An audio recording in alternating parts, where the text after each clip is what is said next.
ब्रह्मा विष्णु शंकर होते हैं। मनुष्य सृष्टि तो पहले से ही है, फिर वह कैसे पलटती है, रिपीट होती है। पहले पहले सूक्ष्म वतन रचना पड़े, फिर स्थूल वतन में आना पड़े। ठीक, इसका मतलब 37 के आसपास जब आप आए तो सबसे पहले क्या रचा? सूक्ष्म वतन। हाँ, 3 देवताओं को रचा। 3 देवताओं को मालूम ही नहीं था कि 3 देवताओं की रचना निराकार शिव ने की है। संदेशियाँ जाती थी, जैसे ट्रांस में गई तो उनको बहुत अजीब दिखता था, तो पूछती थी तो आप कौन हैं, तो बताता था कि मैं सूक्ष्म वतनवासी ब्रह्मा हूँ। एक टाइटल नीचे मिल गया था दादा लेखराज को ब्रह्मा का, तो बहुत कन्फ्यूज़न हुआ कि ये ब्रह्मा कौन। फिर उनको बताया संदेशियों की, ये उस ब्रह्मा का संपूर्ण अव्यक्त स्वरूप है, माना वो है व्यक्त और ये है अव्यक्त। तो जब एक ब्रह्मा अव्यक्त का संपूर्ण स्वरूप संदेशियों ने बताया तो 2 और भी, चाहे विष्णु हो चाहे शंकर हो, केवल 3 नहीं तो और भी जो देवताएं हैं, ये तो पहले पहले की बात की। जब ये सब जितने भी देवताएं जब दौड़ी पहनेंगे, ब्राह्मण बन जाते हैं, जब अपनी अपनी स्टेज को धारण करेंगे, रेस में सबसे आगे कौन होंगे? हाँ, ये त्रिमूर्ति। इसलिए जब शिव भी आते हैं तो पहले सूक्ष्म वतन की रचना करते हैं। वो सूक्ष्म वतन जितने भी देवता हैं वो वरमाला लेके खड़े रहते हैं कि कब ये ब्राह्मण फरिश्ता रूप की स्टेज को पकड़ें और हम वरमाला पहलाएं, माना हम एक हो जाएं। उनका तो सबसे बड़ा आगे चल के सहयोग होगा नहीं होगा, लेकिन एक निश्चित स्टेज तक जब तुम्हारा पुरुषार्थ कंप्लीट हो जाता है, फिर उनका सहयोग कह लो या उनकी प्रवेशता कह लो। तो जब शिव बाप आते हैं तो पहले पहले सूक्ष्म वतन की स्थापना करते हैं और उसके बाद फिर मनुष्य सृष्टि पे आके सृष्टि का परिवर्तन करते हैं। तो वो सूक्ष्म वतन तो हमेशा ही होता है ना, लेकिन हमेशा ज़रूरत ही नहीं पड़ती। उस सूक्ष्म वतन की ज़रूरत कब पड़ती है? उसकी नॉलेज हमको कब होती है? पहचान ही नहीं होती पूरे कल्प में। क्यों? पूरे कल्प में ये नौबत ही नहीं आई जो नौबत आज आ गई। वो श्रेष्ठ देवताएं थे सतयुग त्रेता में, तो मस्त जीवन ही कितना बढ़िया, दुख शांति है ही नहीं। द्वापर युग में कोई ऐसी भीड़ नहीं पड़ गई देवताओं के ऊपर कि भगवान को आना पड़े। वो जो श्रेष्ठ आत्मा है कलयुग के अंत में आके एकदम कमज़ोर पड़ जाते हैं। अब ज़रूरत पड़ी भगवान भी आए तो उनके साथ साथ जो उनकी राइटियस आत्माएं हैं, जिनको कहा सूक्ष्म वतनवासी, वो भी उतर आई। कब उतरते हैं सबके सब? एकदम कलयुग के अंत में, जब देवताओं का परिवर्तन करना होता है, जब देवता शक्तिहीन हो जाते हैं, एकदम कमज़ोर बन जाते हैं, तब। इससे पहले ना इस ज्ञान की ज़रूरत थी, ना ही ऐसा कभी परिवर्तन होना था। परिवर्तन में पूरे कल्प में एक ही बार होता है, इसको कहते हैं संगम युग पे। तो सृष्टि का परिवर्तन करने के लिए भगवान को आना पड़ता है। हाँ जी। तो वो देवताएं तो हमेशा ही होते हैं ना? होते हैं, लेकिन उनकी पहचान थोड़ी होती। हाँ, ये बोला है भावना का फल द्वापर युग में, कलयुग में तुम्हारी भावना का फल मिलेगा नहीं मिलेगा? मिलेगा, लेकिन उनको कभी पहचान मिल सकती है हम देवताओं को? अब हवा में कब तुम्हारे भावनाओं की पूर्ति कर देते हैं तुम बस कोई, और जो मूर्ति की तुम भावना बिठा लेते हो उसी मूर्ति का साक्षात्कार हो जाता है। ये तो भावना है ना। अगर उनका कोई एक स्वरूप हो, एक कैलेंडर, तुम चलो विष्णु की मूर्ति है, ऐसा ज़रूरी नहीं कि 2 मूर्तियों के फीचर्स मिलते हों, ऐसा कोई ज़रूरी है क्या? आप 2 कैलेंडर अलग अलग जगह से खरीद लो, है ना, कोई भी एक देवता के, तो ऐसा ज़रूरी नहीं है कि उनके फीचर्स मिलते हों। आपको वही साक्षात्कार होगा जिस कैलेंडर की आप पूजा पाठ कर रहे हैं। इसका मतलब आपकी भावना के तो फल ले रहे हैं आप। तो वो सूक्ष्म वतनवासी देवताओं की हकीकत, पार्ट प्ले करना बात अलग, लेकिन एक बार उनको पहचान, जरूर उनके साकार घोड़े भी होते होंगे, तो उनके जो साकार स्वरूप हैं केवल संगम युग पे ही एक बार प्रत्यक्षता हो गया। पूरे कल्प में ये मुरली में भी आया, केवल एक ही समय है जब तुमको पहचान मिलती है। बाकी भावनाओं के आधार से फिर क्या होता है, भक्ति में तुम्हारी पूजा होती रहती है, लेकिन यथार्थ पहचान केवल एक संगम युग ही है। वो सूक्ष्म वतनवासी देवताओं की कोई वैल्यू नहीं है जब तक वो साकार शरीरधारी जिनके द्वारा उनकी प्रत्यक्षता होनी है वो भी चाहिए। वो साकार शरीरधारियों के द्वारा जब वो सूक्ष्म वतनवासी प्रत्यक्ष हो जाते हैं, वो तो फिर जैसे कि बैक अपना पार्ट, फिर तो 2 युग तक तो कोई पार्ट ही नहीं है। लेकिन ये साकार शरीर जिन्होंने मेहनत की है, ये प्रारब्ध भोगते हैं कब तक, कितने जन्म, 21 जन्म, जहाँ दुख शांति का कोई नामो निशान। ये हैं एक्टर्स, उनको एक्टर्स नहीं कहेंगे, चाहे सूक्ष्म वतनवासी हो चाहे भगवान भी क्यों ना हो। वो सबसे ज़्यादा वैल्यू एक्टर, वो जितना सुंदर बड़ा पार्ट यहाँ बजाएगा उतनी ही जास्ती उसकी वैल्यू है। इसलिए बाबा भी कहते हैं बाप की कोई वैल्यू ही नहीं है अगर ब्रह्मा का तन ना हो। ब्रह्मा की कोई वैल्यू नहीं अगर बाप ना हो। ये भी एक दूसरे के पूरक है। लेकिन मुरली के हिसाब से पार्टधारी वो जो लंबा पार्ट बजाए, तो सूक्ष्म वतनवासी देवताओं, ये कहो भगवान के राइट हैंड। जब भगवान आते हैं तो पहले पहले सूक्ष्म वतन की रचना करते हैं। रचना करना मतलब पहचान देना, माना सूक्ष्म वतन को, गुप्त था सूक्ष्म वतन, और उसकी पहचान दुनिया को थी नहीं ना, दुनिया को पहचान देनी है। पहचान किनको मिलनी है, ब्राह्मणों को। ब्राह्मण जो देवता बनने वाले हैं, तो उनके लिए उनका आ जाओ, अब तुम्हारा भी काम है, आगे चल के आ जाओ। बहुत देर हो गया आप लोगों के बैठे बैठे। हाँ मना अब आ जाओ, तुम भी बहुत बोर हो, आप अपने चलो फील्ड पे उतर जाओ सबके सब। तो उतरी मूर्ति फील्ड पे उतर गई होगी। और जितने भी देवता हैं 9 लाख हो, 33 करोड़ हो, है नहीं है देवता हैं, कितने देवता हैं, 50 तो ये भस्म होने वाले, ये श्रेष्ठ कहलाते हैं। ये सोचो, ये सगर के पुत्र हैं। और फिर मुरली में बताया कि सगर नहीं, तो वास्तव में ज्ञान सागर के तुम बच्चे हो। कितना मान देते हैं इनको, 60,000 को भी। सोचो, है भस्म होने वाले। राजा सगर के पुत्र जो है भस्म होने वाले हैं, भस्मवांश पार्टी 60,000, तो भी मान दिया जा रहा है। मान तो है नहीं, वो अव्यक्त आत्मा ही तो इनको ही पहले उठाएंगे। भैया तुमने भगवान मान लिया, बहुत बड़ा एहसान कर दिया तुमने। सबकी आंखें फूटी थी, जितनी ब्रह्मा को इनकी आंखें फूटी थी, तुमने कम से कम भगवान माना, पहचाना, ऐसी थोड़ी मान लिया भक्ति मार्ग की तरह। ज्ञान को इतना तुमने घोंटा कि अगर भगवान की पहचान है तो मुरलियों के शब्द यही हो सकते, यही देवदेव महादेव का पार्ट है। तो मुरलियों को कुछ घोटा होगा ना, 60,000 ने ऐसे ही भगवान मान लिए। इनको कहेंगे ज्ञानी तो आत्मा। इसलिए बाबा कहते हैं ये है मेरे राजा बच्चे। भले ही भस्म हो गए राजा बच्चे, लेकिन फिर भी वो तो राजा बच्चे। बाबा भी कहते हैं सबसे बड़ी है बाप की पहचान। तेरे में कोई भी गुण ना हो, बाबा बोलते हैं मुरली में, लेकिन एक सबसे बड़ा गुण है तुम्हारे में, क्वालिटी है। कौन सी? तुमने बाप को पहचान लिया।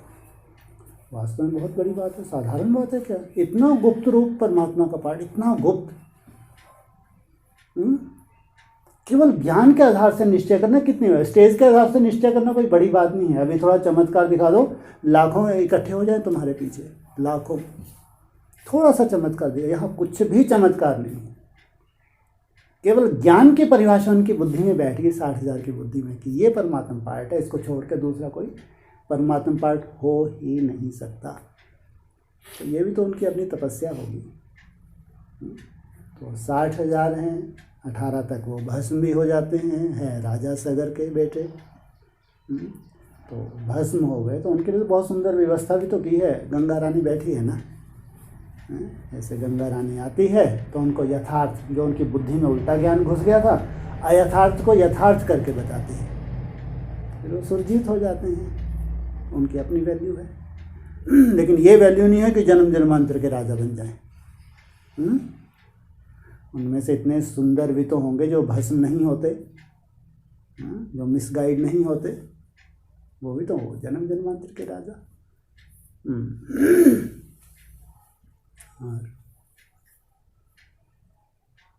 तो फिर ये जैसे ये बोला ना शुरू में कि निराकार बाप जरूर परम धाम में रहते होंगे, जैसे तुम भी सब मेरे साथ रहते हो। हाँ। तो ये दो लोग हुए बोलने वाले। निराकार बाप जरूर परम धाम में रहते होंगे। हाँ। जैसे तुम भी सब मेरे साथ रहते हो। हाँ ठीक है, माना तुम भी मेरे साथ, तुम क्या हो? शिव बाप और शिव बाबा, साकार में निराकार का मेल, इसको क्या कहा है? बाबा। और उसको क्या कहा है, बिंदी को शिव बाप। और कहीं कहीं मुरलियों में ये सुंदर, एडवांस में तो अपनी बुद्धि में बैठ ही गया बहुत सुंदर रूप से, जब से बाबा ने ये समझाया एडवांस में कि साकार और निराकार का मेल शिव बाबा। ऐसी आई थी ना जो अव्यक्त ज्योतिर्लिंगम, वो भी साकार और निराकार का मेल। तो एक है वो बिंदी, जो मेरी बिंदी का ही नाम शिव है, बोला ना मुरली में, मेरी बिंदी का ही नाम क्या है, शिव। तो वो जिस शरीर में वो धारण करती है वो स्टेज पे रहने वाला, जो सदा इस धरा पे है। शिव बाबा सदा ही इस धरा पे है। तुम सदा इस धरा पे हो? वो तो तुम भी भैया, भले ही 84 जन्म लेते हो, लेकिन जन्म तो लेते हो नहीं। वो जन्म लेता है? वो तो जन्म में आते ही नहीं है, सदा इस धरा पे है। उसकी अपनी स्टेज है।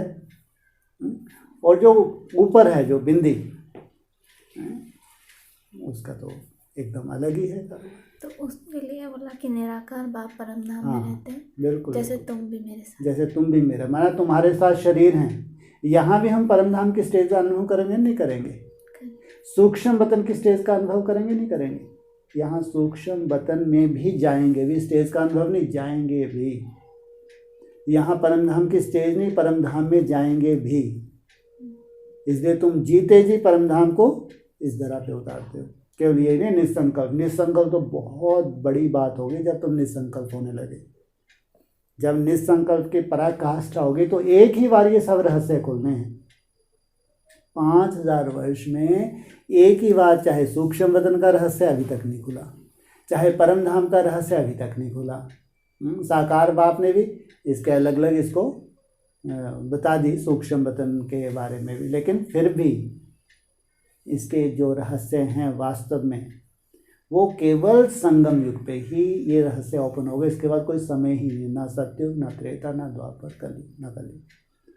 इसलिए मुरली का सुंदर पॉइंट, जितना जितना तुम आत्मा बनते जाते हो उतना उतना तुम बाप को पहचानते जाते हो। और जितना बाप को पहचानेंगे उतना बाप के अंदर जो कुछ भी है भरा हुआ, वो सब किस लिए सदा भरा ही रहे। हाँ, जो अंदर भरा है वो कभी तो मिलेगा, बच्चों को नहीं मिलेगा। भरा ही था और अब संगम युग पे आए, हमको वो भरे भरे वापस चले गए। कोई तो बच्चे होंगे जिनकी इतनी बुद्धि चलती होगी कि ये रहस्यों के ऊपर से बुद्धि, नहीं तो बट्ठल बुद्धि तो बुद्धि चलाएंगे ही नहीं। वो तो ये बोलेंगे बस बिंदी बाप, बिंदी हम आत्मा, बस 84 चक्कर लगाने हैं, वहाँ 8 जन्म 12 जन्म, ये जन्म वो जन्म, 84 का चक्कर, फिर बाप आए, चले मरे मुके गए, हो गया काम, हो गया मनन चिंतन। भगवान का आना कम बात है क्या? कितना बड़ा रहस्य है अपने। ये तो उन ऋषि मुनियों से पूछो जो कंदराओं में बैठे हैं, हिमालय में छिपे, उनसे पूछो जो इतनी तपस्या कर रहे हैं तो भी कहते हैं नेति नेति। वो जानते हैं उसकी महिमा। तुम तो जानते हो, मुंह के बक्के लगाते हो, तुमको तो मिल गया देवता बनना है, हो गया काम। वो देवता नहीं है ये जो हो गया काम, जो खोज ही नहीं करते हैं, उसके लिए मेहनत ही नहीं करते हैं। ये देवता तो 9 लाख वाले देवता हैं, मरे और गए। 9 लाख को मेहनत करनी है, अरे उनकी मेहनत नहीं है, ज़्यादा मेहनत है तो 16,000 की है। तो उस सब रहस्य को जो उसके अंदर हैं रहस्य, उन रहस्य को हप करना, यही तो राजयोग है। और राजयोग है क्या? और रहस्य कौन से हैं? अगर उसके अंदर के रहस्य को हमने नहीं जाना तो काहे के राजयोगी। एक ही समय बस ये 100 वर्ष, 100 वर्ष में ही भगवान अपनी पूरी पहचान और रचना की पूरी पहचान, सृष्टि चक्र की पूरी पहचान, केवल इतना ही सृष्टि चक्कर नहीं है कि सत्युग त्रेता द्वापर कली ऐसे चक्कर लगाए 84 खत्म। कितने रहस्य होंगे, पूरी पहचान, एक्यूरेट पहचान, क्योंकि ये तो भगवान की विधि हैं। पहले एकदम कुछ भी नहीं जानते थे, उस हमको भक्ति मार्ग से निकाला, एक नया ज्ञान हमारे सामने आ गया ब्रह्मा कुमारी के थ्रू। लगा कि दुनिया अलग, ये तो कुछ अलग ही बोल रही हैं, और वो सच्चाई थी जो भगवान ने बताई थी। फिर एडवांस नॉलेज मिली, वो फीका पड़ने लगा ब्रह्मा कुमारी का ज्ञान। एडवांस में कितनी गहराई होगी। फिर बाबा ने उसको भी कहीं कहीं जो क्वेश्चन थे क्वेश्चन ही रह गए, बोल भी दिया। ये बच्चे खुद अब मंथन करेंगे, ऊंची स्टेज पे जाएंगे तो ये रहस्य ओपन करें। तो सोचो और कितने रहस्य होंगे। जैसे जैसे हम बीज रूप अवस्था को धारण करते हैं, ये रहस्य अभी जानने के लिए ही हैं। जो भी आज क्वेश्चन मार्क हैं, जो भी ब्राह्मणों, अच्छे ब्राह्मणों के सामने जो भी क्वेश्चन मार्क हैं, वो सब के सब सॉल्व होने हैं। सृष्टि का ऐसा कोई भी रहस्य नहीं रहना चाहिए जिसकी जानकारी तुमको ना मिले। साइंटिस्ट को ना हो चलेगा, कितना भी उड़ान भर लें अंतरिक्ष में, कितना भी डीप चले जाए, कितना भी चले जाए, वो कहीं ना कहीं अधूरापन तो रहेगा ही। लेकिन तुम्हारे में कोई अधूरापन नहीं रहेगा, इतने बड़े साइंटिस्ट हो तुम। केवल बैकवन भगवान।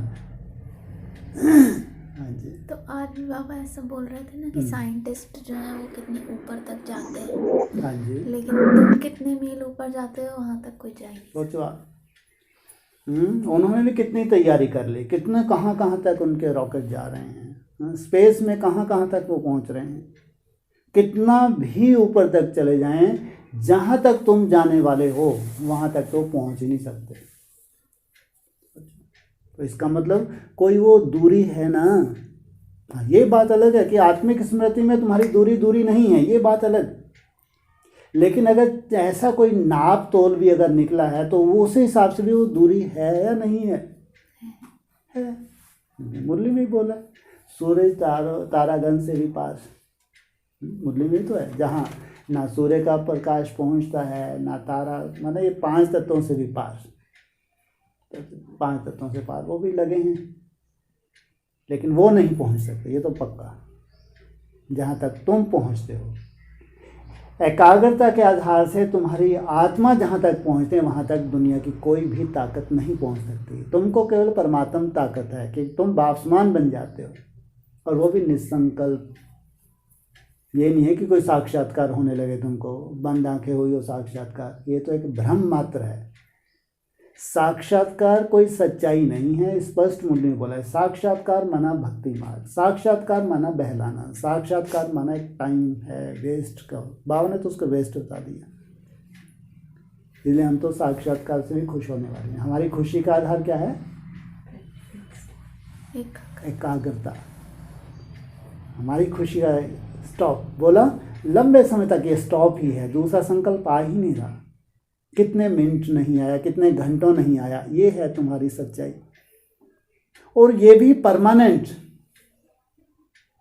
माना इसको भी तुमने प्रैक्टिस कर करके प्रैक्टिस इतना सहज हो जाए कि जब स्विच ऑन किया ऑन, कोई इंटरफेयर ना हो उसके अंदर। ये है प्रैक्टिकल, ये है राजयोग। तो इसके लिए अभ्यास, बिना अभ्यास से अर्जुन माथा ही मार रहा है कि असंभव हो ही नहीं सकता। वायु को कंट्रोल करने का बोल रहे हैं आप, ये हवा को कंट्रोल कर लो। अरे वायु को भी कंट्रोल होती है।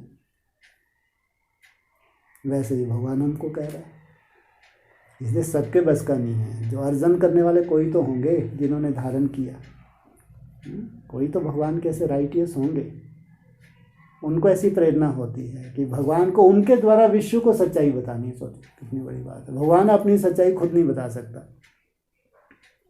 भगवान को भी अगर अपनी सच्चाई बतानी है संसार को, तो उसको भी आधार चाहिए। कितनी वैल्यू है उन सूक्ष्म संकल्पों की जो उनके अंदर जाने अनजाने में ही कहो आ गए, या मूल्यों के आधार से कोई पकड़ आ गए, या धन्य है एडवांस नॉलेज जिसने हमारी बुद्धि को चलाया।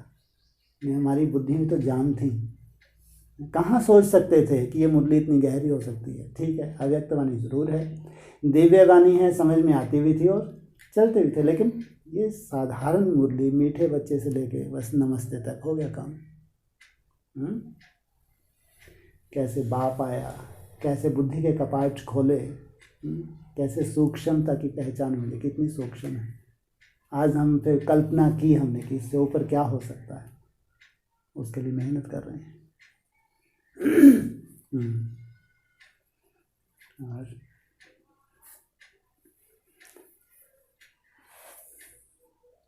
84 जन्मों के लिए 84 चित्र बनेंगे और सभी भिन्न भिन्न होंगे। ठीक है, बाबा का भी चित्र है।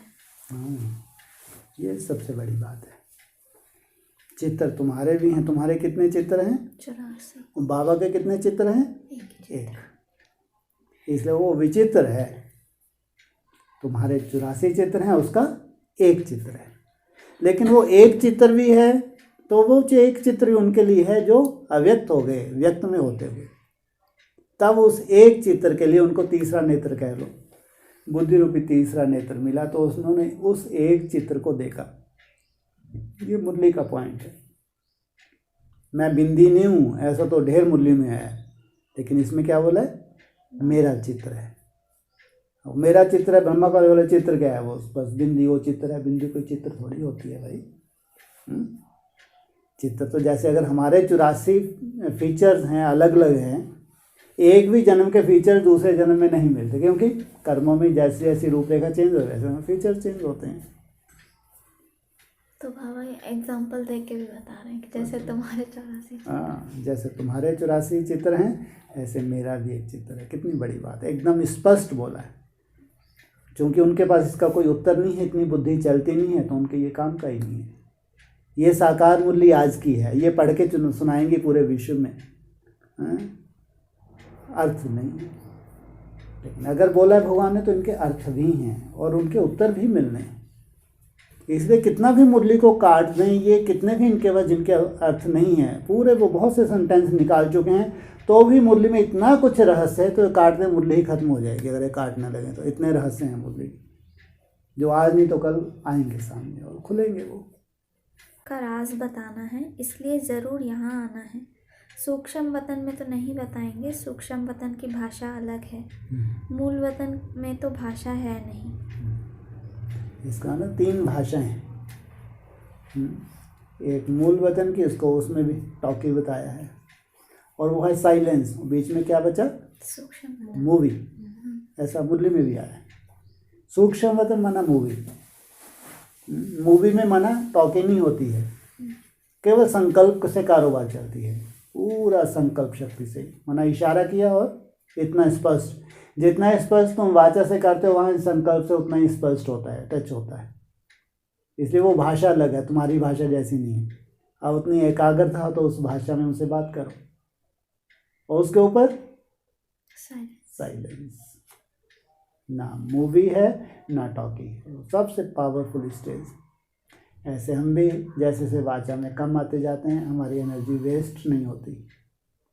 संकल्प शक्ति को जैसे जैसे अपन धीरे धीरे कम करते जाते हैं, स्टोर करते जाते हैं, तो बीज रूप अवस्था में जाते हैं, साइलेंट। और उसी में सब कुछ समाया हुआ है। सबसे ऊंची स्टेज है निसंकल्प। अब जितने भी ये डिस्कस है या मुरलियों में जो कुछ भी इशारे हैं, ये सब अगर ये ज्ञान पूरा इमर्ज होने वाला है, जो मर्ज है, केवल साइलेंस पावर से ही वो इमर्ज होगा, दूसरी कोई शक्ति नहीं है। माना उन रहस्यों को ओपन करने के लिए केवल एक ही शक्ति है, साइलेंस पावर, और वो भी ड्रामा अनुसार। तुमको साइलेंस का भी वरदान है। ये वंडरफुल बात है, ये चीज़ अच्छी लगती है। थोड़ी सी नहीं कर, बहुत अच्छी बात है। क्या है ये? हाँ, ड्रामा अनुसार साइलेंस का भी तुमको वरदान है, क्योंकि भगवान की मजबूरी है। गूंगे आए थे, गूंगे चले गए, नहीं तो उनकी मजबूरी है। तुमको साइलेंस की पराकाष्ठा दिलाना, तुम निमित्त मात्र करते हो, केवल निमित्त, बस दूसरों को दिखाने के लिए, ताकि दूसरे उलाहना न लें। जब इनको सर पे बिठा के ले गए 20 रुपये बस में, हमको क्यों नहीं लेके गए? केवल बस इसलिए। तुम्हारा तो जन्म सिद्ध अधिकार है, तुम्हारे तो ड्रामा में नोंद है उस बीज रूप अवस्था में जाना, जिससे उनको सब कुछ आपको ट्रांसफर करना है, और तुम बन जाते हो मास्टर मास्टर मास्टर मास्टर ज्ञान सागर, मास्टर ज्ञान सूर्य, जितने भी टाइटल हैं सब क्या कर ले, तुम हप कर लेते हो। बेचारे बैठे रह जाते हैं बाप दादा। ये है वंडरफुल ड्रामा। बाबा मुरली में बोलते हैं कि बाबा बच्चों को इतना कुछ देते हैं, तो तुम बच्चे कभी ये नहीं सोचते हो कि बाबा को इससे क्या फ़ायदा होता है? तो फिर बाबा बोलते हैं कि बाबा सोचते हैं कि मेरी प्रत्यक्षता सारे संसार में हो जाएगी। ये तो ठीक है, बच्चे भी तो जानते होंगे, इतने एहसान फरामोश भी नहीं है बच्चे। बच्चे अपनी औकात को भी जानते होंगे। जो मिल रहा है उसकी महिमा ना गाएं ये तो हो ही नहीं सकता। ये तो बहुत बड़ी एहसान फरामोशी हो जाए। कोई भूत भी तो नहीं घुसते हैं, अगर भूत घुसे खुद ही भगवान बन के बैठ जाए।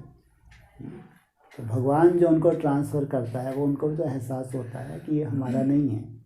अगर ये अचानक चिंतन आ रहा है तो कोई पीछे से ये कर रहा है अपना काम। तो फिर अगर उसकी प्रत्यक्षता ना हुई उस आधार से, मतलब ही क्या रहा। इसलिए बाप पहले अपना काम करते हैं, फिर बच्चे अपना काम करते हैं। बाप बच्चों को प्रत्यक्ष करता है, फिर बच्चे बाप को प्रत्यक्ष करते हैं।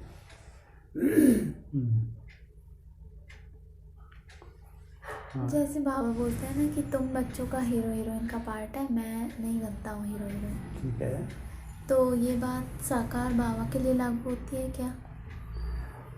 यहाँ बाबा का गुप्त रूप में, जैसे अभी हीरो हीरोइन है ना, जैसे बाबा ने कहा है जो माता पिता का जो पार्ट है, तुम जो अष्टदेव के लिए खास बोला, अष्टदेव को 2 निकाल दो, बाकी जो 6 हैं इनको बोला हीरो हीरोइन।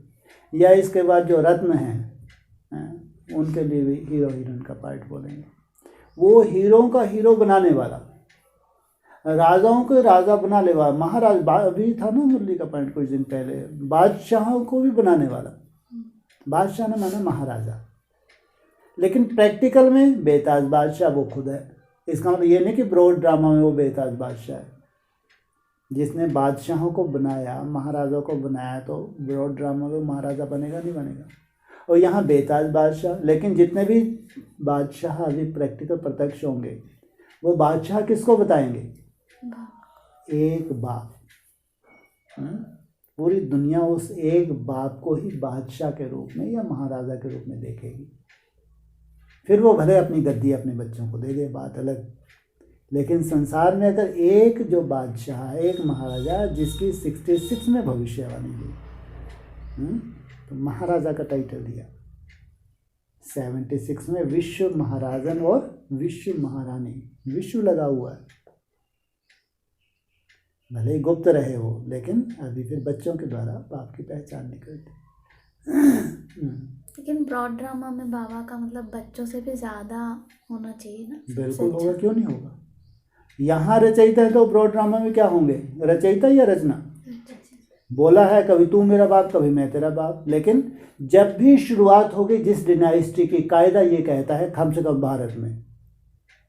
भारत में चाहे राजपूताना हो या जो भी हो, यहाँ पे उस डिनाइस्टी की शुरुआत किससे होनी चाहिए?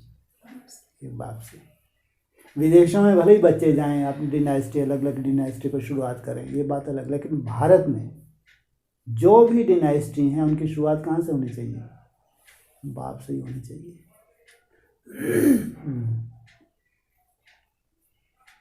और भी होता है उसमें, जैसे माँ ने बच्चे को जन्म दिया, ठीक है, वो उसका वहाँ पे स्नेह नहीं है, मोह का रूप है, और स्नेह मोह का रूप धारण कर चुका है। वो इतना बड़ा विकार हो गया, अगर उसको थोड़ी सी चोट लगेगी वो अंदर तक हिल जाएगी। स्नेह हमारा आपस में होता है, स्नेह में एक दो शुभ भावना, स्नेह होना, स्नेह का तो बहुत सात्विक रूप हमारे नई दुनिया में देखने को मिलेगा। नहीं, नई दुनिया है ही नहीं। अगर एक दूसरे से स्नेह नहीं है और वो इतना सात्विकता है उसमें, तो वो दुनिया हो ही नहीं सकती। लेकिन अटैचमेंट नहीं है, लगाव नहीं है, मोह नहीं है। तो मोह एक विकार होता है जो हमारी मन बुद्धि को पूरी तरह से खींच लेता है। जो मन बुद्धि भगवान में लगनी चाहिए वो उस तरफ खींच जाएगी।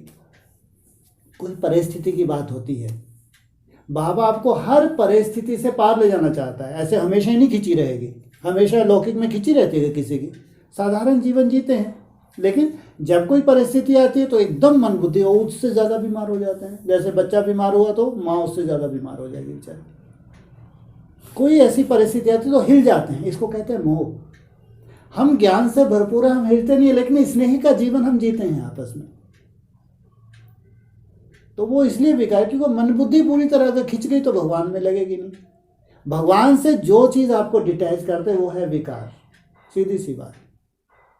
भगवान से व्यक्ति हो, वैभव हो, अब जो भी ये आकर्षण करने वाली वस्तुएं हो जिनमें हमारा जीवन है, खाते हैं, पीते हैं, रहते हैं, वो चीज़, हर चीज़ जिसके इतनी आकर्षण बढ़ जाए कि हमको भगवान से कुछ समय के लिए दूर कर दे, या कोई लोग सवा काल के लिए दूर कर देते हैं, वो सब बुरे हैं। अगर एक ही बार भगवान आया है तुमको अच्छे से अच्छा बनाने के लिए, तुम्हारे 63 जन्मों के संस्कार तुमको आज इस स्टेज पे ले आए, इतनी कमज़ोर आत्मा बना दिया, भगवान से इतना दूर कर दिया। अब भगवान चाहता है कि भगवान के करीब आ जाओ, लेकिन वो 63 जन्मों के संस्कार वो हमें हैं, उनको मिटाना चाहता है भगवान। बाकी जो हमारी दुनिया है, नई दुनिया, उसमें क्या होता है, जो ये काम विकार है इसका बहुत शुद्ध रूप स्नेह का रूप होगा। यहाँ जो एक तरह से उसको कामना वहाँ भी है, लेकिन उस कामना में कोई विकार नहीं है। काम विकार का एक शुद्ध स्वरूप, ये जो मोह विकार का इसका शुद्ध स्वरूप, माना वहाँ की एकदम परिभाषा ही अलग है। माना इतना सुंदर हम जीवन जीते हैं, कोई बंधन नहीं है लेकिन जीते हैं। जीना माना संबंधों में रहना, जीवन तभी तो होगा जब संबंध होंगे। तो यहाँ जो चीज़ मन बुद्धि से खिंच जाए, हमको खींच ले, भगवान से दूर कर दो, सब विकार। इसलिए मोह सब जगह नहीं होता, मोह सब जगह नहीं होता, स्नेह सब जगह हो सकता है। मोह का संबंध आपका देह से है, मोह का संबंध देह से है। स्नेह तो आत्माओं का आत्मा में स्नेह हो सकता है, लेकिन मोह तो एक विकार का रूप है। वो तो जो आपकी आत्मा को एकदम मन बुद्धि को खींच लेता है, लगने ही नहीं देता भगवान की तरफ, जब कोई ऐसी स्थिति परिस्थिति आती है। जैसे कहीं अपनी बुद्धि जाती है तो अब मतलब पहले ऐसा तो समाधान नहीं हो पाता, अब ज्ञान के आधार से समाधान हो जाता है। ठीक है, तो ऐसा तो नहीं है कि वो कमजोरी दूर हो गई हो। समाधान हो रहा है तो कमजोरी तो दूर है, तब तो समाधान हो रहा है। कमजोरी अगर हमको लगती है, पहले ये कमजोरी थी, आज वो कमजोरी हल्की महसूस हो रही है, उतनी बड़ी नहीं लग रही। चाहे ज्ञान के आधार से, ज्ञान की सक्षमता भी तब आती है जब कुछ याद का बल हो। ज्ञान भी बुद्धि में आपके बैठता जाए, चाहे धारणाओं युक्त ज्ञान, धारणाओं की परिभाषा हो। आपका जीवन का बहुत गहरा संबंध धारणाओं से है। जैसे जैसे ज्ञान गहरा होता जाता है, आपको धारणाओं की भी समझ आती जाती है। जितनी समझ आती है, धीरे धीरे लगता है कि बहुत सहज हो गया परिवर्तन भी अपने जीवन में। बहुत कुछ अंदर झांक के देखते हैं कि ये चीज़ तो हमारे में है नहीं। कारण क्योंकि लंबे समय का हम अभ्यास भी कर रहे हैं। हाँ, जहाँ बाबा खंगर की बात आती है वहाँ अभ्यास होता है, लेकिन परिवर्तन करने की कोई लालसा नहीं होती है, या कोई अलग से प्रयास नहीं होता परिवर्तन करने के लिए। अब जब जटिल संस्कारों का आत्मा परिवर्तन करने का संकल्प भी नहीं है, कोई रियलाइजेशन भी नहीं है, और याद खूब कर रही है, तो वो संस्कार उसके पक जाएंगे, बहुत बड़ा अहंकार का रूप धारण कर लेंगे। तो जैसे खंगर ईंट बन गई, क्योंकि तेज तो धारण किया, लेकिन जो व्याधियाँ थी उनको खत्म नहीं किया। तो व्याधि हैं, तेज भी आ गया तो बड़ा अहंकार का रूप धारण हो गया। तो जैसे खंगर ईंट, हम जो सबसे बड़ी कहते हैं रियलाइजेशन पावर, महसूस जो करते हैं आप, जो अपनी कमी कमजोरियों को महसूस करते हैं, बताने में कोई संकोच नहीं है। कचहरी में बताते हैं, सॉरी बोल देते हैं, या जो भी हर एक के अंदर अपनी अपनी जो भी कमजोर, उसको कम से कम देख पा रहा है। जो भी देख पा रहा है वो उसको मिटा के छोड़ेगा। जिसको दिख ही नहीं रही वो क्या मिटाएगा? सीधी सी बात है। जो भी कमी कमजोरी आपको दिख रही है, जितनी सूक्ष्मता से दिख रही है, उतनी सूक्ष्मता है, तुम इसको सफाया करने वाली हो, याद तुम्हारी छूटने वाली नहीं है, अमृत वेला तुम्हारा मिस होने वाला नहीं है। ये पूरा तरह तुम्हारे पास है, मुट्ठी में है, मुट्ठी में है तकदीर तुम्हारी। याद की पावर है तो समझो तुम्हारी मुट्ठी में है। बस एक ये जो देखने का दृष्टिकोण तुम्हारा और बन गया, चाहे अव्यक्त वाणी के थ्रू। अब जो भी कभी वो कमी कमजोरी आ जाती है तो वो अपने को दिखता है कि यार ये चीज़ मैंने फिर रिपीट होगी, मैंने ऐसा क्यों बोल दिया। जो भी सबका अपनी अपनी तरह का है। तो ये तुम्हारा नज़रिया जो अपनी कमी कमजोरी को देखने का, जो देखेगा वही उसको जीतेगा। जो देख नहीं पा रहा उसको जीतने वाली बात ही नहीं है। वो तो वैसे ही सर्टिफिकेट दे के बैठा, अपन तो संपूर्ण नहीं है बस, तो क्या जीतेगा? संपूर्ण तो अभी कोई बना ही नहीं है। तो इसमें ज्ञान के आधार से अगर दिखने लगी और महसूस करते हैं अपने आप को, नहीं ये चीज़ पहले से बेहतर है, यह चीज़ अब नहीं है, तो क्यों नहीं होना चाहिए ऐसा? क्योंकि हम मेहनत कर रहे हैं, सालों से मेहनत कर रहे हैं। ये रिजल्ट नहीं आदमी तो कल सबकी आनी है। अगर ये रिजल्ट नहीं आई तो हमारी याद किस काम की? अगर हमारी कमी कमजोरी खत्म नहीं हुई तो याद किस काम की? टाइम लगता है, इसलिए बाबा जम दे जाम दे नहीं हो सकता, टाइम लगता है। हाँ जैसे बाबा ने बोला है छोड़ो तो छूटे। हाँ जी, पेड़ को पकड़ के क्यों बैठो? क्या पेड़ को पकड़ के क्यों बैठो? तो अपन कोई चीज़ छूटती तो नहीं है, वो तो ज्ञान के आधार से समाधान होता है। समाधान हुआ है मतलब ठीक है, समाधान होता है मन बुद्धि में, समाधान हुआ मन बुद्धि में, लेकिन वो प्रैक्टिकल नहीं है, ध्यान रखना। ये समझ ही तो है, जब ज्ञान का कोई गहराई में हमने किसी पॉइंट को सुन लिया, हमारी बुद्धि में भी बैठ गया, समाधान हो गया, लेकिन वो प्रैक्टिकल थोड़ी है। प्रैक्टिकल तब कहेंगे जब वो समाधान में इतनी दृढ़ता आ जाए कि नहीं यही मेरा जीवन है, वो चीज़ फिर वो आई ही ना, रिपीट ना हो। अब ये समाधान ने प्रैक्टिकल रूप धारण कर लिया। जैसे मान लो कुछ बोला जाता है, थोड़ा क्रोध का संस्कार है, मुरली के बहुत सुंदर सुंदर पॉइंट के द्वारा बाबा समाधान करता है, युक्तियाँ बता देता है, ऐसे नहीं क्रोध को, ऐसे नहीं, ऐसे नहीं, ऐसे जीतना है, कम वाचा में ना, ऐसे बोलना नहीं है, जो भी हो समाधान आगे कितना अच्छा लगता है कि समाधान है। लेकिन समाधान का मतलब ये थोड़ी कि प्रैक्टिकल हो गए। प्रैक्टिकल तब कहलाएगा जब वही परिस्थिति फिर बनने वाली है, वो परिस्थिति बनी और फिर तुमने वैसा रिएक्ट किया, तो उसमें परेशान होने वाली बात नहीं है, क्योंकि जो मन बुद्धि में समझ आ गई तुमको, धीरे धीरे वो आज नहीं तो कल तुम जीत लोगे, क्योंकि तुमको आज भी तुम टॉर्चर हो रही हो। अगर समाधान नहीं हो पाया वैसा प्रैक्टिकल, तो तुम अंदर से दुखी होती हो। ये दुख जो हो रहा है ना तुमको, यही तुमको पार लेके जाएगा। इसलिए समाधान केवल ज्ञान के आधार से नहीं कि ज्ञान से हमारी समझ में आया समाधान हो गया, नहीं। जब तक प्रैक्टिकल वो चीज़ रिपीट ना हो तो उसको प्रैक्टिकल नहीं कहेंगे। पहले समाधान चाहिए, पहले चाहिए समाधान। ज्ञान के आधार से तुमको समझ तो आ जाए, कम से कम समझ आ गई तो तुम उतना अटेंशन दोगी, अटेंशन दोगी, आज नहीं तो कल जीत लोगी।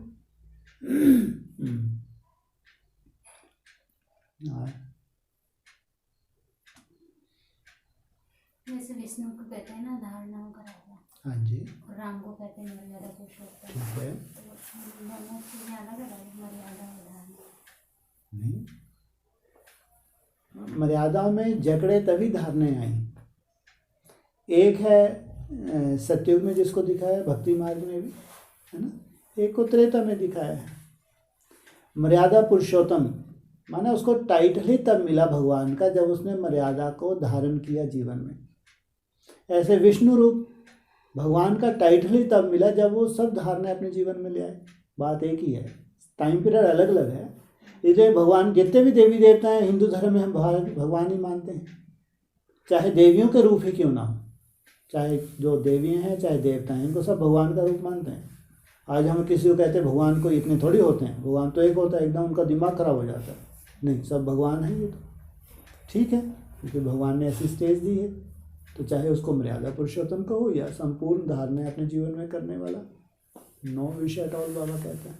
बात एक ही है, टाइटल अलग अलग मिल जाते हैं।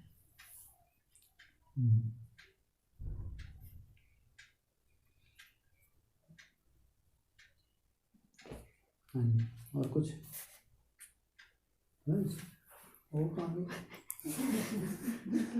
बात हो रही है। और अब भाई साहब आप बोल रहे थे कि तुम्हारी स्मृति को एक मर्यादा मिली। हाँ जी, मर्यादा मिली हुई है तुम्हारी स्मृति को, हाँ हाँ जी, हाँ। तो एक मर्यादा नहीं, स्मृति में हमारी जितना भी बैठता जा रहा है अव्यक्त वाणियों के थ्रू, ये सब हमको मर्यादा है। आँख की अपनी मर्यादा है, सुनने की अपनी मर्यादा है, खाने की अपनी मर्यादा है, माना हाथों की अपनी मर्यादा है, पाँव से चलने की, हर तरह की मर्यादा अव्यक्त वाणी से मिल रही है, तुमको समझ में आ रही है। यहाँ रह रहे हैं इनके लिए मर्यादा की परिभाषा अलग है, बाहर रह रहे हैं उनके लिए मर्यादा की परिभाषा अलग है। ये जो परिभाषा समझ में आ गई, ये हमारी स्मृति हो गई। जो भी घोट चुके हैं, कम से कम तुम्हारी बुद्धि में जो समझ आ चुकी है, हाँ, इसलिए हर चीज़ के लिए मर्यादा दी है। आँख की अपनी मर्यादा है, कान की अपनी मर्यादा, खान पान से लेकर सब तरह की। हमारे लोग ये जो अभी का जो जीवन है, इस तरह से किस तरह से हमने जिया है, अलौकिक जीवन तुम्हारा अब कैसा होना चाहिए, देवताई जीवन तुम्हारा कैसा होगा, सब पढ़ाई में दिया। वो उस हिसाब से चलना, जिस जिस कर्म इंद्रियाँ हो, ज्ञान इंद्रियों के लिए जो जो समाधान दिया हुआ है, इशारा दिया हुआ है, वैसा वैसा उनके लिए प्रयास करना, मेहनत करना, ये स्मृति कहेंगे।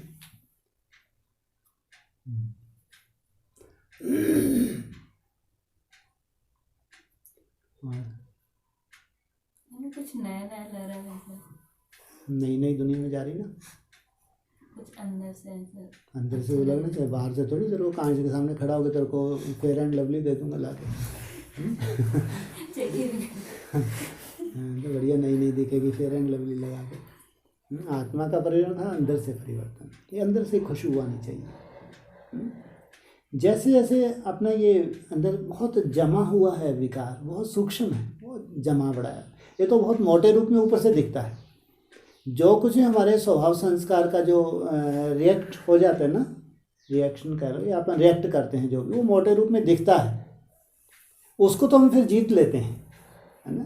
हमें ना अपने अपना स्वभाव संस्कार, फिर भी अपन कोशिश भी कर रहे हैं, जीतते भी हैं, लेकिन वो बहुत सूक्ष्म में भी है, वो रगें अंदर तक है, बहुत सूक्ष्म रूप है उनका।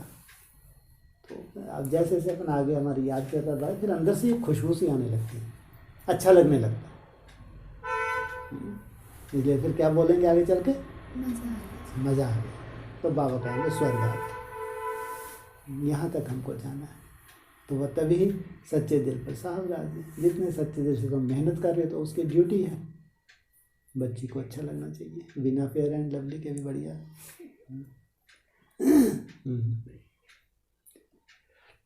और जैसे कहते हैं ना कि अभी हम सुख की परिभाषा कोई भूल गए हैं, हाँ जी, तो कितने कमज़ोर हो गए हम। तो क्या होगी सुख की परिभाषा? ये क्या होगी तो जब जाएंगे तब मालूम पड़ेगा। फिलहाल सुख की परिभाषा क्या है दुनिया के हिसाब से, वैसे ही हमारी तो इतने कमज़ोर हो गए हैं। दुनिया में जो देख रहे हैं, किसी का बहुत बड़ा बंगला देख लिया, जब मैं ये बंगला बना लूँगा तो मैं मज़ा आ जाएगा, उसके लिए वो सुख हो गया। इतने पड़ोसी की इतनी बड़ी गाड़ी, 15 लाख की गाड़ी, अब मेरे को सुख तो ही मेरे छोटी 5 लाख की बेच के 15 लाख की गाड़ी लूँगा। इनके ये साधन है, तो ये सुख की परिभाषा। वो गद्दे पे बैठ के अब मज़ा आया मेरे को, 25 लाख का सोफ़ा मिला, अब ये सुख की परिभाषा। वहीं तुम्हें ऐसा करते करते तुम्हारे यहाँ मोच आ गई कर ले ऐसे ऐसे, ये सुख है क्या? वो 25 लाख 25 चलो हज़ार का सोफ़ा लाया, ऐसे कर रहा है, टाइम थोड़ी लगता है इसको उचकने में। ये जो नस है ना, इसको टाइम नहीं, ऐसे कर रहा था, हो गया बेचारे का काम, ले ले सुख तू बैठ के इसके ऊपर। ये है सुख की परिभाषा। मैं जो दुनिया में देख रहे हैं उनको लगता है ये हमारे पास आ गए तो हम सुखी हो गए, है ना। जबकि बाबा कहते हैं हर चीज़ में दुख है, क्योंकि तुम्हारी आत्मा ही वैसी नहीं है बच्चे। आत्मा ही तुम्हारी इतनी कमज़ोर हो गई है, यथार्थ परिभाषा तुमको मालूम ही नहीं है। सुख क्या है, शांति क्या है, उसने बोल दिया तुमने, तुम शांति आ गई तुम्हारे मन में, मेरे पास भी ये चीज़ आ गई, तो बैठ के कूदने लगे। तो बाबा कहते हैं सुख ही नहीं ले सकते। अगर तुम्हारे कोई दर्द पैदा हो जाए, बीमारी पैदा हो जाए, तुमको ना कार का सुख मिलेगा ना बंगले का सुख मिलेगा, ले लो। मानी आत्मा कहाँ से चली हुई है? सत्युग से। 16 कला संपूर्ण और सतो प्रधान। हमको अभी मालूम ही नहीं है कि सुख की भी सतो प्रधानता क्या हो सकती है। तो अजीब सा लगता है, ये हमारी कमजोरी ही तो है। भगवान के महावाक्य हैं, माना वो जो युग है सतो प्रधान युग है, सुख को है। सतयुग में भी सुख है, त्रेता में भी सुख है, दुख का नामो निशान। लेकिन कलाएं कम होते होते त्रेता के अंत में पहुंचे तो ही सुख है। तो अब सोचो 2500 वर्ष पहले जो सुख शुरू हुआ था वो सुख 2500 वर्ष के बाद का भी सुख है, कहाँ से कहाँ आ गए होंगे, जबकि दुख है ही नहीं। वो सच्चा सुख वो था जहाँ से इस सृष्टि की शुरुआत हुई। और आज कलयुग के अंत में हम जो सुख देख रहे हैं, अब सोचो कहाँ से तुम चले हो, कहाँ तक भगवान तुमको सुखों को मानता है। ज़्यादा से ज़्यादा तुम्हारी सेफ्टी की द्वापर युग में, क्योंकि भक्ति तुम्हारी बरकरार रही है। तुम राजा महाराज है तो भी तुमने भक्ति नहीं छोड़ी। कलयुग में भी तुम्हारा संस्कार नहीं गया, दिक्कत ये है। तुम्हारी भावनाएं वैसी नहीं होगी दुनिया जैसी। कलयुग के अंत में तुम कितने कमज़ोर पड़ गए। सुख की परिभाषा भगवान ने क्या बताई थी, और जन्म जन्म जन्म करते करते कलयुग के अंत में सुख की परिभाषा बस, जो दूसरों को देख रहे हैं वो तुम्हारे पास है तो सुख है। कितने कमज़ोर हो गए देवता हैं। क्यों? बाबा कहते हैं अपने आप को भूल गए। तो आत्मा में तो सब कुछ था, सुख भी था, शांति भी थी, आनंद भी है, प्रेम है, सब है। अब चूंकि आत्मा बची ही नहीं है तो वो चीज़ हम बाहर ढूंढ रहे हैं।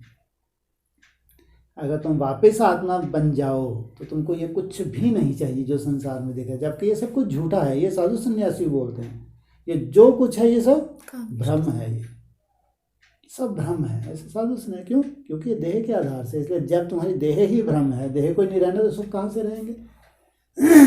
लेकिन जब तुम आत्मा बन गए तो वो संस्कार तो ट्रांसफर होता रहेगा, नहीं होता रहेगा। तो कितनी बड़ी बात है। यहाँ भगवान तुमको आत्मा बनाने आए हैं, आत्मा बन गए। अब तुम्हारे में जितने भी थे मर्ज थे वही मर्ज हो गए। सुख हो, शांति हो, प्रेम हो, आनंद हो, जो कुछ भी है सब के सब इमर्ज हो गए। अब तुम किसी भी जन्म में जाओ ये प्रॉपर्टी है तुम्हारे पास। आधार भले वो बन जाएं, लेकिन वो प्रॉपर्टी जो आत्मा में प्रॉपर्टी है वो तुम्हारे साथ ट्रांसफर होगी। इसलिए कोई कोई आत्मा 82 में भी सुखी रहती है। इसलिए सुख की परिभाषा जो भगवान आज हमको बता रहे हैं, आत्मिक स्मृति में ही रहना, यही सुख है। ये है परमानेंट सुख। फिर वो अगर आधा टेढ़ा होने नस चढ़ भी जाए उसका दुख नहीं आ सकता उसको, वो दुखी नहीं हो सकता। तो सुख की परिभाषा चेंज होगी। यही तो आत्मा की कमजोरी है। बाबा बोलते हैं कि आत्मा इतनी कमज़ोर बन गई, वो सब कुछ जो तुमको विरासत में दिया था, वर्षे में दिया था, वो सब तुम भूल गए। फिर भगवान आया तुमको स्मृति दिलाने के लिए। स्मृति से धीरे धीरे स्मृति आ जाती है, वही स्वरूप धारण कर लेते हैं। मतलब आत्मा समझने से जो गुण शक्तियाँ सब इमर्ज हो जाएंगे। और जैसे अभी बताया कि जो 5 विकार हैं उनका रूप परिवर्तन, हाँ जी, तो यही बोलेंगे ना सुख। बिल्कुल। और क्या, आत्मा अपने अपने भरपूर हो गई तो जो व्याधि थी उसकी खत्म हो गई। व्याधियों का रूप जो द्वापर युग से आया है पहले वो खत्म होता है, लेकिन फिर कलाएँ कम हुई हैं। कहाँ 16 कला संपूर्ण, कहाँ फिर 14, 12, 8 कला, कितनी कमी आ गई। वापस पहुँचना हमको 16 कला का, और संगम युग तो कलातीत का टारगेट दे दिया, संपूर्ण आत्मा बनना। माना हमारी साधना में सब कुछ समाया हुआ है। ये कहे हमारी जो तपस्या है आत्मा बनने की तपस्या, इसमें सब कुछ समाया हुआ है। इसमें कठिनाई कहाँ आ रही है?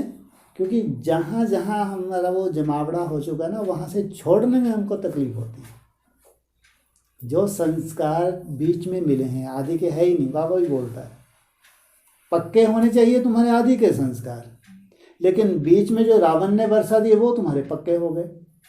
कायदा तो ये कहते जो पुराने संस्कार होने चाहिए थे वो तुम्हारे मुख्य संस्कार हैं, लेकिन रावण का वर्षा तुमको बीच में मिला, वो तुम्हारे धीरे पक्के संस्कार हो गए। अब उनके पके हुए संस्कार उनको छोड़ने के लिए तकलीफ होती है। उतनी ही तकलीफ हो रही है आत्मा बनने में तुमको। जितनी तकलीफ छोड़ने में हो रही है उतनी ही तकलीफ तुमको अपने वापस उस स्टेज में जाने की हो रही है। जितना तुम छोड़ते जाते हो उतना समझो तुम्हारा स्वरूप धारण कर रहे हो। लिए छोड़ना भी सहज नहीं है तो स्वरूप धारण करना भी सहज नहीं है। जिसके लिए छोड़ना सहज है उसके लिए स्वरूप धारण करना भी सहज है। इसलिए कहते हैं त्याग ही तपस्या है।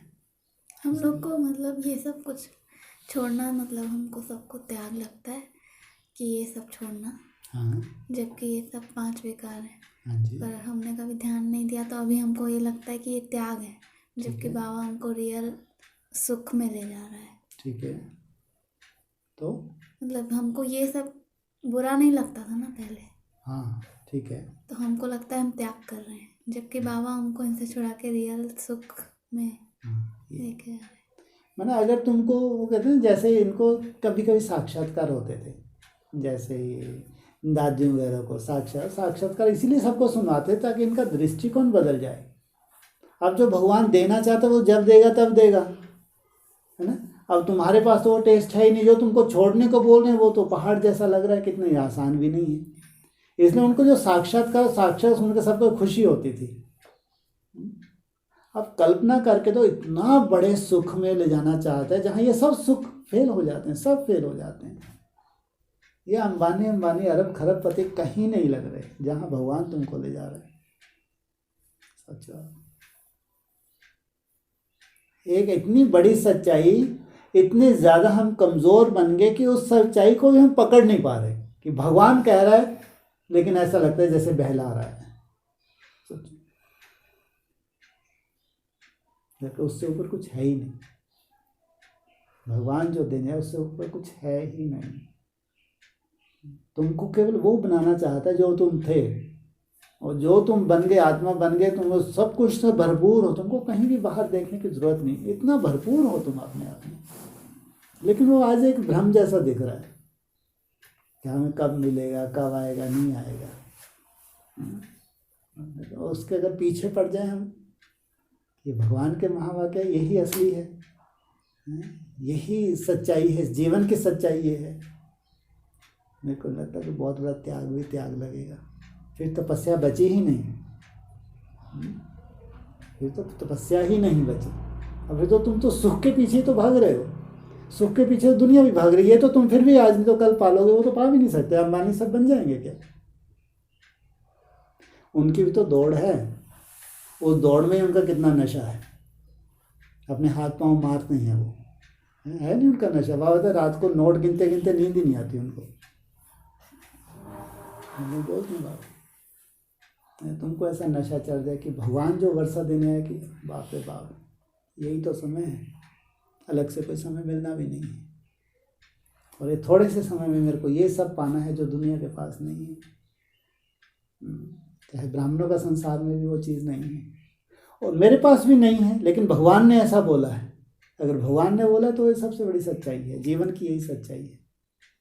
और तुमने दौड़ लगानी शुरू कर दी, तो अब वो दौड़ तुम्हारी तपस्या जो है, तपस्या नहीं है,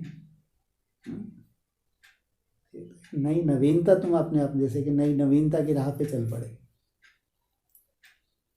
ये तो एक सोच ही तो है। अगर इतने गहरे से उसको सोच लिया, इतने गहरे से उसको विचार कर लिया, फिर प्रैक्टिकल उसके ऊपर नहीं तो लगता है कि बस 20 रुपये टिकने के लिए लगे हैं, दिन रात लगे हैं, पता नहीं कब पहले 1 नंबर की लगे, फिर 2 नंबर लगे, फिर ये कब नंबर पूरे होंगे, कब हमारा नंबर लगेगा। यही ज्ञान की परिभाषा हमको कमज़ोर कर देती है। इसलिए कभी कहते हैं हमारे लिए 37 नहीं है, हमारे लिए 28 नहीं है, कुछ नहीं है। वो तो एक स्टेज है, चाहे आपको 27-28 में मिले, चाहे उससे पहले मिले, 32 में मिले, 33 से 37, 40 में मिले, 45 से 50 में, वो तो एक टेस्ट है। वो जब भी मिले वो तुम्हारा है। वो एक जो प्राप्ति है वो जब भी मिले, 50 में मिले, 60 में मिले, 32 में मिले, 37 में, वो एक प्राप्ति है, वो तुम्हारी अपनी है। उसके लिए कोई समय सीमा थोड़ी है कि 37 के बाद 2 मोड़ नहीं मिलनी है, 27 के बाद कोई गेट बंद हो जाएगा, अब नहीं देता, बस हो गए। हर एक को अपने अपने समय पे वो भरपूरता आनी ही है। रेस केवल इसलिए हम कर रहे हैं कि जितनी जल्दी भरपूरता आ जाती है उतने हम भगवान के करीब होते हैं, उतना ब्रॉड ड्रामा। ये तो एक पढ़ाई है, लौकिक पढ़ाई में भी ऐसा सब स्टूडेंट बहुत तेज़ी से मेहनत करते हैं। उसमें कोई अव्वल नंबर आता है, कोई पास with honours, 2nd, 3rd, 4th class, ऐसा उसमें पढ़ाई भी, जैसे ये पढ़ाई भी है। बाकी ईश्वरीय पढ़ाई है, यहाँ तो कोई भी फेलियर है ही नहीं। स्टेटस अलग अलग हैं, लेकिन फेलियर तो यहाँ कोई होता ही नहीं। भगवान आए अगर फेल हो जाए तो कैसा ज्ञान? फेल तो अभी रेस में कह सकते हैं दिखता है, लेकिन बाबा तो सब पास। कैसा 9 लाख जिनसे सृष्टि की शुरुआत होती है, सब पास हैं भगवान की निगाह में। ठीक है, पढ़ाई है, लेकिन ये बात सही है, भगवान ने जो हमको परिभाषाएं सिखाई हैं, समझाई हैं, जो समझ में आ रही हैं, जिस स्टेज पे वो ले आना चाहता है, वो ही जीवन की सच्चाई, चाहे हमारी हो चाहे दुनिया की हो। केवल वो हमारी ही पढ़ाई नहीं है, हमारी पढ़ाई पढ़ने के बाद हम दुनिया को एक मैसेज देते हैं, एक सच्चाई का मैसेज ब्राह्मणों को नहीं पूरे विश्व को जाता है। ये सब फेलियर सिद्ध हो जाते हैं, अंबानी हो, टाटा बिरला हो, अरब खरीकर कितने बिल गेट्स वगैरह कौन कौन भी क्यों ना वर्ल्ड के, इसी जन्म का ज़्यादा से ज़्यादा थोड़ा सुख लिया भी, अटैक आया हो गया, और तुमको तो अटैक भी नहीं आता। तुम्हारी तो मन बुद्धि इतनी पावरफुल हो जाती है तो कोई अटैक नहीं। लंबे समय आयु का वरदान, 2500 वर्ष तक पहले ही साक्षात्कार हो गया, जैसे चोला बदली किया धारण कर ले। इतनी बड़ी प्राप्ति कौन करा सकता है भाई? 2500 वर्ष तक। इसको मृत्यु नहीं कहते, सत्य को रहता है। आज की मुरली का पॉइंट, वहाँ मृत्यु होती ही नहीं है, अमर भाव का वरदान। इसको मृत्यु नहीं कहेंगे। बैठे शरीर छोड़ा, गर्भ महल में जाके प्रवेश किया, ऐसे एक चोला बदली करना है। 2500 वर्ष तक मृत्यु का नामो निशान नहीं है। सोचो, इतना बड़ा वर्षा कौन दे सकता है। यहाँ तो एक जन्म के लिए भी दुनिया क्या क्या कर देती है। मेहनत करने वाले मेहनत भी करते हैं, लेकिन वो पूरा जीवन भी सुख ले पाए नहीं, लेकिन कोई गारंटी नहीं। यहाँ बाबा कहते हैं 21 जन्म तो गारंटी है। डाढ़े का वर्षा मिलेगा ही मेरा। तुम्हारा बाप तुमसे मुख मोड़ ले, उसकी मैं गारंटी नहीं कहता, इसके अपने संस्कार हैं, लेकिन मैं मुख नहीं मोड़ता। 21 जन्म का वर्षा सबको देता हूँ। बहुत बड़ा वर्षा है ये, बहुत बड़ा वर्षा है। इसलिए जो भगवान दे सकता है वो कोई यहाँ का माँ बाप नहीं दे सकता, कोई नहीं दे सकता। खैर अपन लोग तो अधिकारी हैं, हम तो आगे आगे बैठे हैं, लेने के लिए बैठे हैं, लेके हप करके तो अपने परिवार को मैसेज देने के लिए बैठे हैं, इसलिए मेहनत करनी पड़ती है। चलो ही लंबा टाइम हो गया। और कुछ?